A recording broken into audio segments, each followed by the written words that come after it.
Hey everyone, welcome back to the channel. Today's video, we are once again in the beautiful city of Duluth, and today marks possibly and more than likely the last time I'll be up in Duluth for this season to be riding. We of course have the Ibis Ripmo AF, and there's two reasons why I'm up in Duluth for today. First reason is basically Duluth is well, this may be the last time I'll be up in Duluth for this riding season. The next coming week and probably week after that, it's looking pretty bad conditions, lots of rain, lots of low temperatures. The second reason is I wanted to test the Ripmo on these trails. This is where this bike really belongs, is up in Duluth riding these trails. But with all that, enough talking for me. Let's get on the bike and of course, let's go have some fun. It's definitely winter glove weather today. A little chillier than I usually like. It's kind of why I got rid of the fat bike. I didn't really want to be biking in sub 30 degree weather. Just didn't really enjoy it. We're gonna be going up 7 Bridges Road to the top of Hawk Ridge, and then we're gonna be coming down one of the Amities. Probably we'll start with Amity, probably east. And I do usually like taking 7 Bridges Road. It's just a really nice mellow way to get to the top, but today with the wind that we got, it actually might not be a bad idea to take one of the Amities up, or at least Lesser River. All right, so contrary to belief, we're gonna go up Amity West. We got a little tree down here. We're gonna go up Amity West because the wind out on the road is pretty atrocious. So we're gonna do it this way here.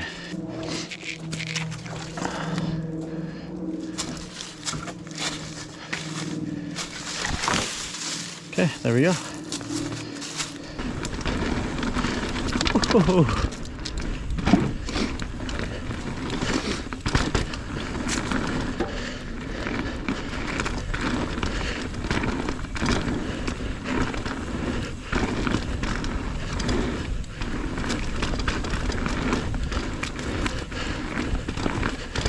Yeah, definitely carries speed a lot better than 27.5.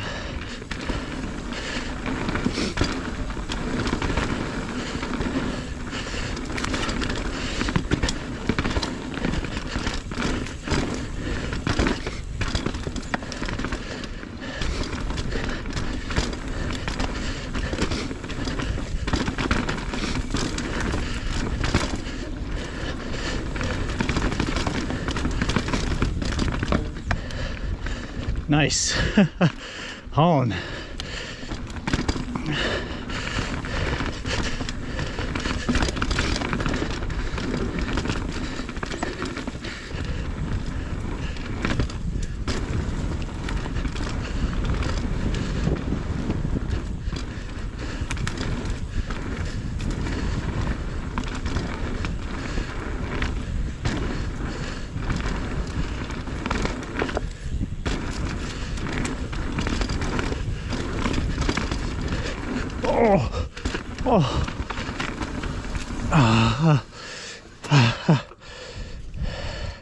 Lost the pedal there. Let's get a full run this time.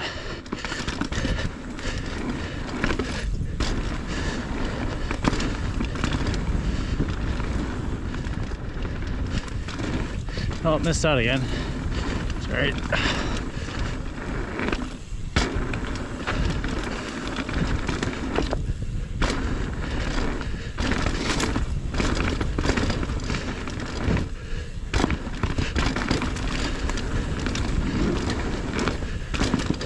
Nice. Very cool.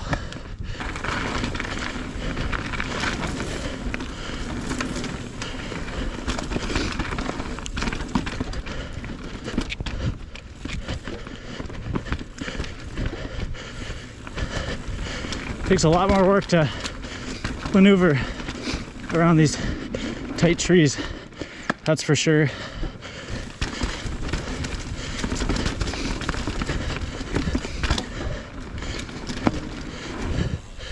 Oh, all right, we gotta try that again.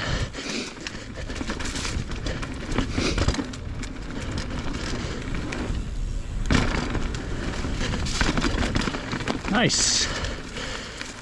Do that one more time. Just gotta get comfortable with this thing in the air.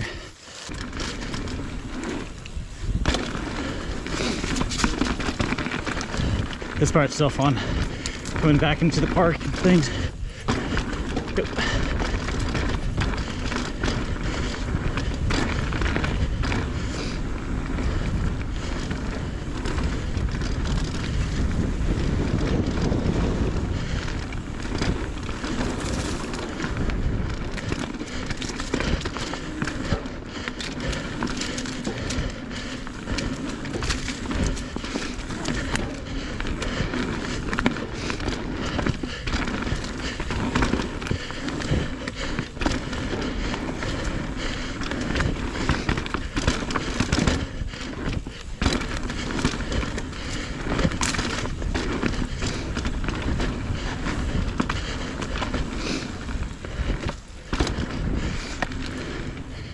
All right, so now that we're done with Amity, we are over at Piedmont. I don't know if I'll hit like Kissing Booth or DM or all that. We'll just see how I feel. But yeah, let's go hit some of the Piedmont trails and see how the Ripmo handles those.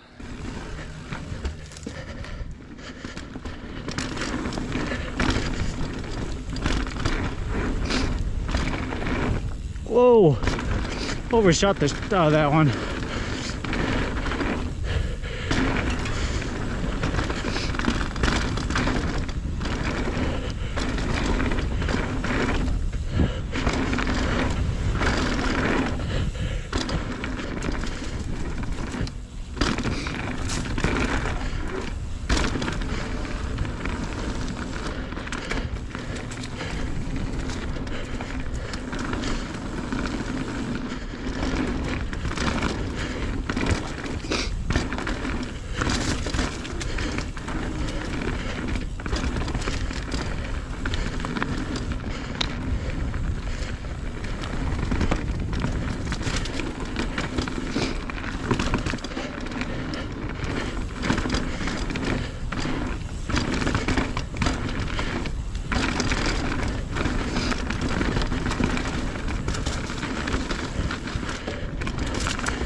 Oh man, that's a weird berms, weird turns in there, but first section's pretty cool. All right, we are done riding for the day. Plenty of riding and plenty cold out, and we're dealing with some pizza, so I'm gonna chow on that. But first, I want to talk about my initial thoughts about the Ripmo AF. So let's start with pros. The frame size fits me really well. I love the 29er inch wheels, but there is some cons to the 29ers, but I'll start with the pros here. So the 29er wheels, it definitely keeps the speed up, rolling over things, rolling over rocks, technical sections. The thing is just an absolute monster. And then obviously 29-inch wheels, you're keeping the speed up, so you can keep your momentum going even better than a 27.5. So then going away from the wheels, that, you know, there is some things I do enjoy about the 29ers versus 27.5. Going to suspension, the Bomber Z1 coil fork up front is it is so plush, so supple. It just really takes up the trail chatter, and it's super smooth. It feels glued to the ground. And then going to the rear, so the shock, the DVO Topaz, only 147 millimeters of travel, but again, it is so plush. The frame size is, I would say, almost perfect for my size. So I'm about 5'5", and I believe the recommended was 5'4" to 5'9", something like that. So I was kind of in between a small frame and a medium frame, but the medium frame feels like it's working pretty well. The wheel set, so the Ibis Blackbird alloy rims, I believe they're 35 millimeters in width. Those feel really good. The tires are a little bit aggressive, so I might go with a little bit faster rolling tire. But now let's talk about some cons and some things I've definitely noticed. So the first thing, going back to the 29-inch wheels. I've noticed going through more nimble sections, faster sections, with a lot of trees that I kind of have to weave in and out, or even slower sections where there's some tech and I have to make some pretty micro adjustments. It does feel a little sluggish. The other thing too as well is, I don't know if it's the fork or just the head angle, but like getting the front end up over onto rocks is definitely a lot harder than my Mission. I think I just got to improve on my skills a little bit in that regards.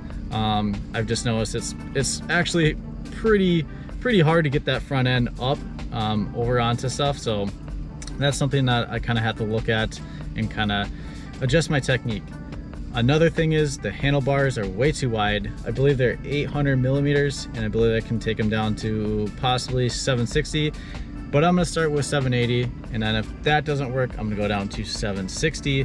Because yeah, handlebars 800, way too wide through narrow sections, especially now that I have to be a little bit more active on the bike. I don't know, the Ibis Ripmo feels great in the air. It just absolutely eats up trail chatter and just chunk, and you can just pick a line and then stick with that line, and it just stays glued to the ground. So I really enjoy the Ripmo. I can't wait for next season to take it out on more trails and more trips. And yeah, like I said in the beginning, this is probably my last time in Duluth for the season, because I think after this week it's do or die for Duluth, and I think they're gonna be getting some probably snow pretty soon. But yeah, I'm gonna eat this pizza, and again, I hope you guys enjoyed today's video. If you did, be sure to hit the like button. If you guys want to see more content and more things like this from me, go ahead, hit the subscribe button. I'll see you guys on the next trail.